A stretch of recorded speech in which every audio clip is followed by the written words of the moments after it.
Hello guys, this is the men's national team roster for the March friendlies against Ecuador and Chile. I'll go over this roster after I go over the excluded players and talk about the discrepancies between our U20 camp, the U23 camp, and then this senior national team. So over here I crafted the guys that not all of them I expected to make the roster, but were names that were available for this roster that didn't make this roster. Start at the bottom here, Jorge Villafania, left back that is just out of favor in terms of Berhalter's system. I just don't think he fits. Trusty is a little young. He's going to be with the U23s, I bet. Dest is going to be with the U20s. Novakovic is a bit of... I'm not too sure. He's 22 right now. He has a September birthday, which means I think he's eligible for the Olympics, and so he might be at the U23 camp that's coming up. I'm not certain about that. Nagbe's a player that I always have a personal... affiliation with. I think he's a very good player, incredible on ball. I think he's a good link-up player. Berhalter hasn't given him his shot yet, and I'm not sure if it's coming. I think this would have been a good camp to bring him in. Garza's just came back from injury. I think it still remains to be seen what is done with him. Knuus is concerning. Russ Knuus, he made it in the January camp roster, did not see the game. I don't know if he even saw the 18 for either games. And I think he's a good player, and I think when compared to a guy like Bradley or Trapp, I think he's better than Trapp. Obviously, Berhalter has an affiliation with Trapp, having coached him at Columbus. I feel like Knuus is in a bad situation. Same with Cannon. I think Cannon's a better player than Nick Lima, but Lima just fits the system a lot better, and I think that puts Cannon out. Fabian Johnson, a lot of people were speculating whether he comes in, plays left back, or just comes into the roster as a winger or an outside midfielder. He does not. Cameron Carter-Vickers, he's 21. I think he's going to be on the U23 roster. Anthony Robinson just coming back from injury with Wigan. I think he's going to be on the U23 roster. Dwayne Holmes is probably the exclusion that most people, beyond the rationale of these three guys up here, Holmes really has no rationale. He's a 24-year-old attacking midfielder for Derby County, a Derby County team that's playing really well. I personally think if I were to make the roster, and I have a video of the roster that I would have made, I have him over Roldan, and just to see what you have at Holmes. I think we know what Christian Roldan is as a player. I would have liked to see Holmes. Miles Robinson has kind of made a resurgence, or maybe not a resurgence, but a surge into Atlanta's first team. He's been really good to start the season at center back. I think he's going to be part of this U23 Olympic roster. I put Tim Parker and Walker Zimmerman here basically because I'm not sure why Omar Gonzalez is here. Berhalter in the Q&A said he brought in Gonzalez and Ream to be kind of mentors, to be veterans for this roster. I understand Ream coming from, he's a Premier League player. He brought a team up through relegation. I think he's a good player, Tim Ream. Gonzalez is playing for a bottom four club side in Liga MX. He is a consistent starter. He has been with the men's national team before. I just would have rather have seen Zimmerman, who again isn't eligible for these U23 camps. Parker, not eligible for the U23 camps. These are the three guys that I think a lot of people are having trouble stomaching why they're not on the roster. The rationale for Berhalter is that Sargent and Weah just aren't playing enough with their club side, which is true, and that he's going to give them a camp with the U23s. Again, he didn't name them by name, but he said, we have some talented young players who aren't getting enough playing time. We're going to play them with the U23s. I would assume it's those two. Mihailovic is a little more head-scratching. He is playing with Chicago Fire right now, and he's playing really well. He's 20 years old. I'm unsure if he's eligible for the U20 World Cup. I know Sargent and Weah are. I don't think any of these three see themselves on the U20 roster yet. I think they do play with that U23 roster. And the importance of the U23 roster is that we've been talking about, getting these players into the Olympic tournament, the U23 Olympic tournament.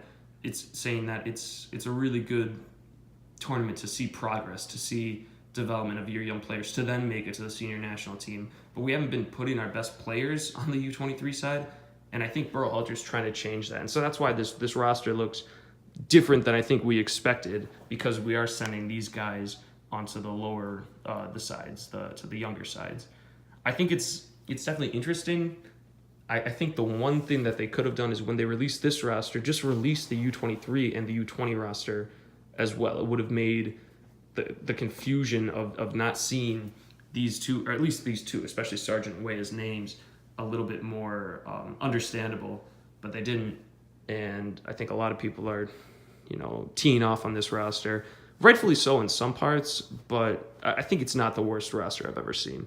As for the roster itself, there are some positions that I think he hit out of the ballpark. I think the goalkeeper, I think Stephen Horvath Johnson, I thought it was an easy decision, those three guys. I'm glad Berhalter picked them.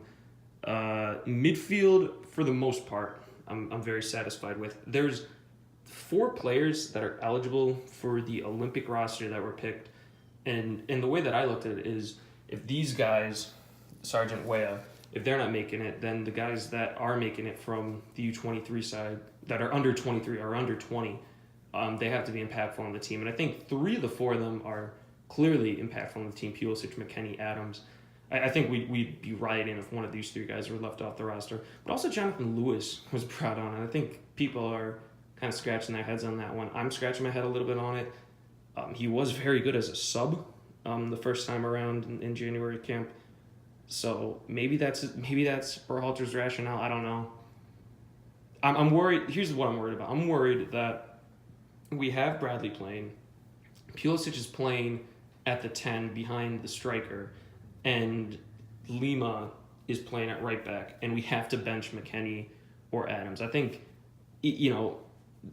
I'm willing to trust Berhalter in the process of building this national team and how he wants it, but if it means benching one of those 2 guys, I'm going to have difficulty with. I can see McKennie being benched more than I can see Adams being benched, but even then, I think McKennie's a phenomenal player. I think he's, just off the top of my head, he's got to be the 4th or 5th best player brought here, and he's 20 years old, playing for a Bundesliga side.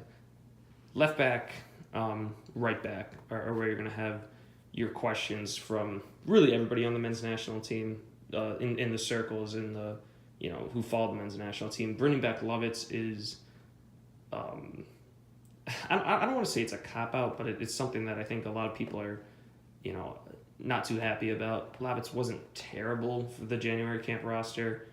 I do think we might see the 3 center backs. So I think a roster or a starting lineup that I would be interested in seeing is Brooks at center back, Miazga at center back, Lawn at left back, and then kind of folding him back into the back 3.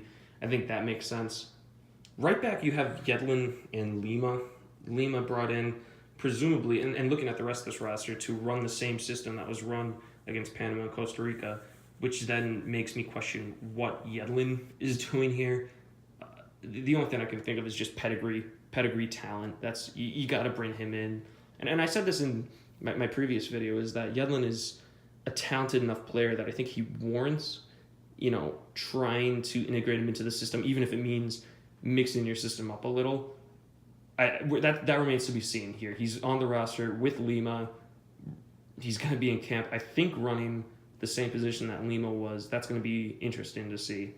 Bradley and Trapp, I think I'm a little, maybe not disappointed. I was optimistic that Adams would be brought in, and maybe with Bradley, and that Adams could be competing for that 6 role. It doesn't seem that way. He brought in both Bradley and Trapp, but maybe Adams will be given his shot. Leggett brought back in. I think he's going to be coming off as a sub again. The forwards are where a lot of people, I think, are maybe not losing faith, but are kind of questioning Berhalter. Barrett is brought back in. A lot of people liked Barrett the first time out.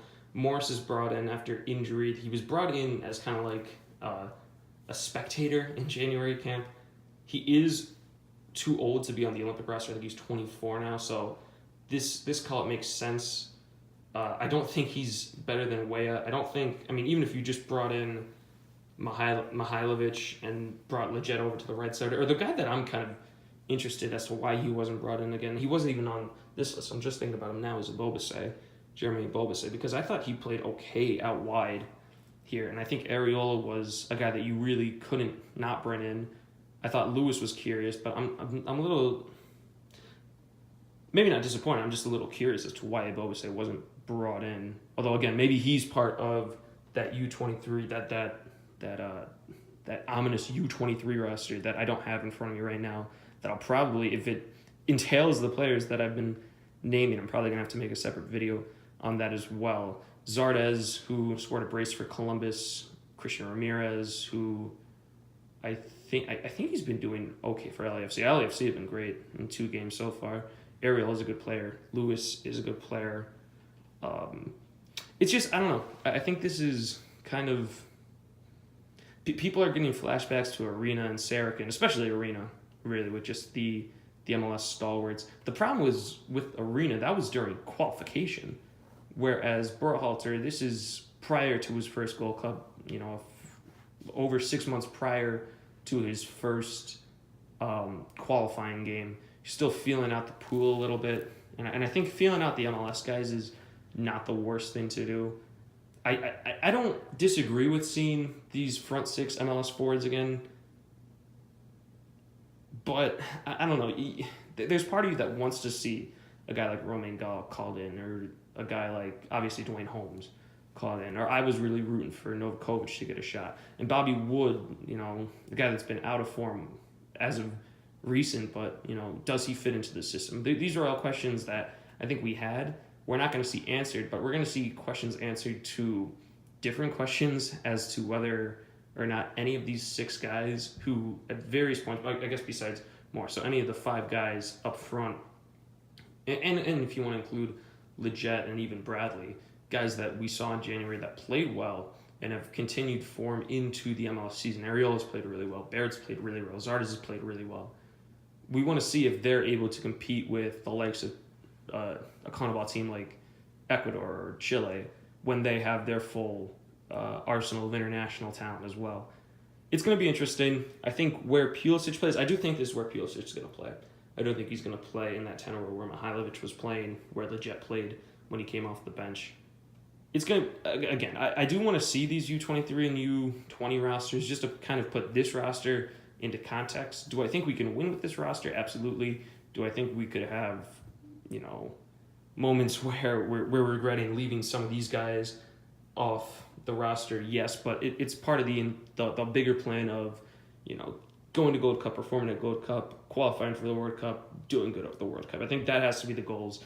And if this is a means to that end, this roster, then I'm completely fine with it. But there's a few spokes that even I, being optimistic about this roster, I have my gripes with it. I think Berhalter did a pretty good job. It just remains to be seen. We need more evidence, again, with the U20s and the U23s to put this fully in context. Thank you.